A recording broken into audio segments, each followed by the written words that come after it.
તો સીતારામ દોસ્તો, દેશી મોજ ગામડાની ચેનલમાં તમારું બધાનું સ્વાગત છે. અને જોઈ શકો છો મારા ઘરે આજ અમારે આ બધા છોકરા ભેગા થયા છે અને ફૂલા ફૂગવી રહ્યા છે.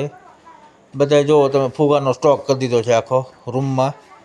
તો આજે ફુગા ફૂલાવે એનું કારણ છે કે આજે છે મારા દીકરાનો બર્થડે, હેપી બર્થડે.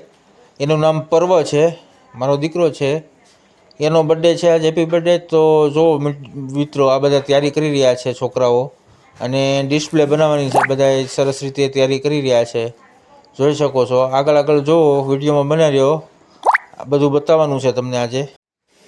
તો દોસ્તો, એ લોકો તો છોકરાઓ તો એની તૈયારી કરી રહ્યા છે, અને અહીંયા મેં મારી તૈયારી ચાલુ કરી દીધી છે. કેમ કે બર્થડેમાં ઘણા લોકોને આપણે જમવાનું કર્યું છે, ઇન્વિટેશન આપ્યું છે, બધા જમવા આવવાના છે. અને જમવા માટે આજે દાળ બાટીનો પ્રોગ્રામ ગોઠવી નાખ્યો છે. કેમ કે જમવા આવવાના છે બધા લોકોનું કહેવાનું એવું હતું કે દાળ બાટી જ બનાવજો, એટલે આપણે દાળ બાટી બનાવી રહ્યા છીએ. અને જોઈ શકો છો, મેં મારી તૈયારી ચાલુ કરી દીધી છે.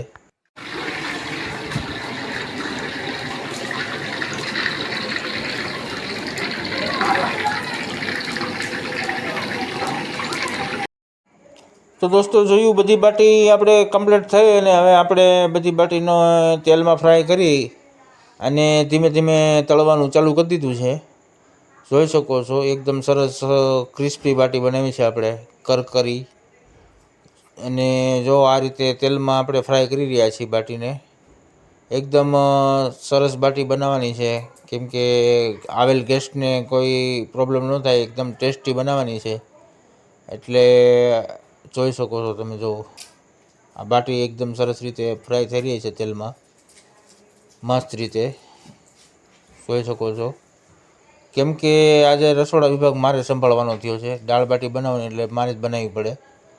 અને બધા હેલ્પ કરે છે ઘરના, પણ છતાં વધારે મહેનત તો મારે જ કરવાની હોય. જોઈ શકો છો તમે.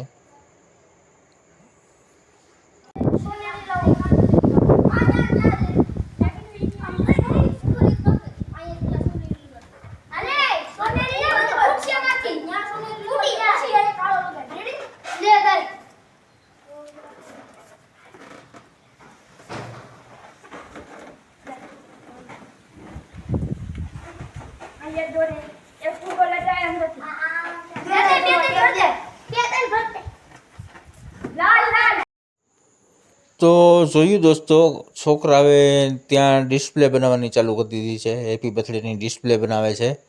અને અહીંયા આપણે બાટી કમ્પ્લીટ થઈ ગઈ છે, એટલે દાળ મૂકી દીધી છે. દાળનો વઘાર આપણે ધીમે ધીમે ચાલુ કરી દીધો છે. કેમ કે દાળના વઘારમાં ઘણી વાર લાગે, સમય ઘણો લાગે. હાવ એકદમ ધીમે ધીમે ને એકદમ ખ્યાલ રાખીને બનાવવાની હોય દાળ.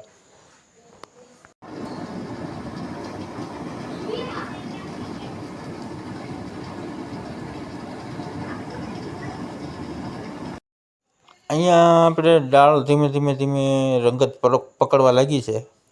જોઈ શકો છો, એકદમ રેડ કલર આવી ગયો છે, સરસ ગ્રેવીનો. થોડીક વારમાં જ આપણે દાળ કમ્પ્લીટ થઈ જાય, જોઈ શકો છો.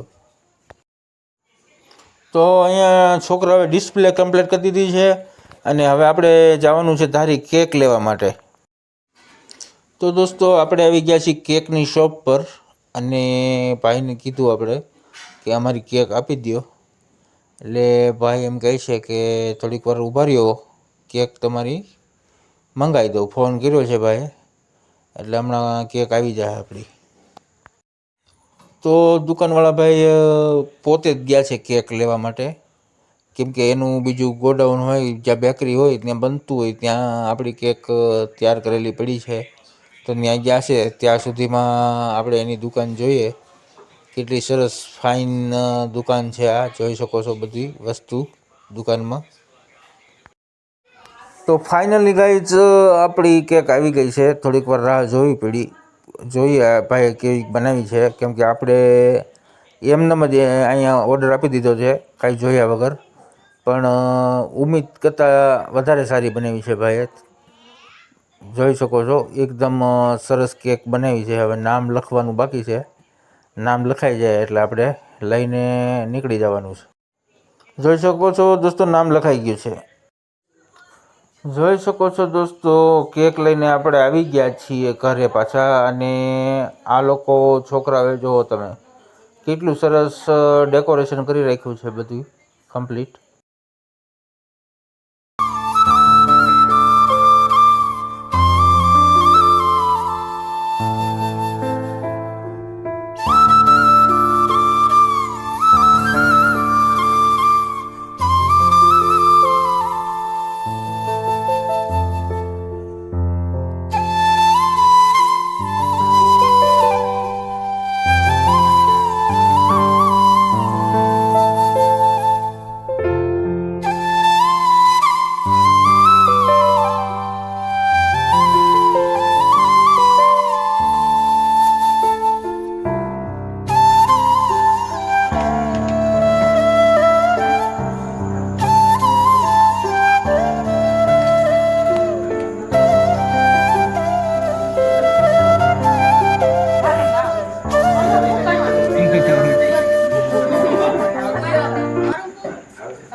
ઘઘરાટો બોલાવ્યો.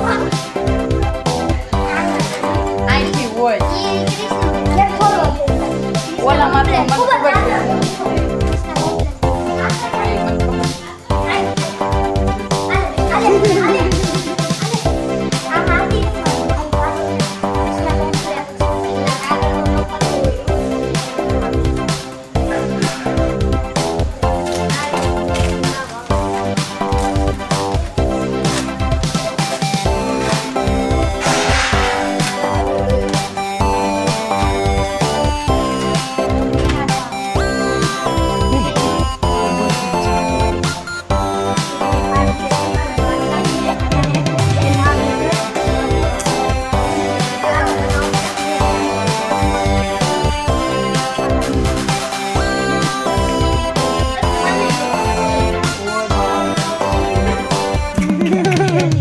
નાખ્યું છે ને મને એવું ખબર છે, ઓલા નાખ્યું છે. આનું પેકિંગ કંઈક નીકળશે ને મને ખબર હતી એક હોલ છે 10 કલાકે એટલે ખોલવાનું કીધું. એટલે નત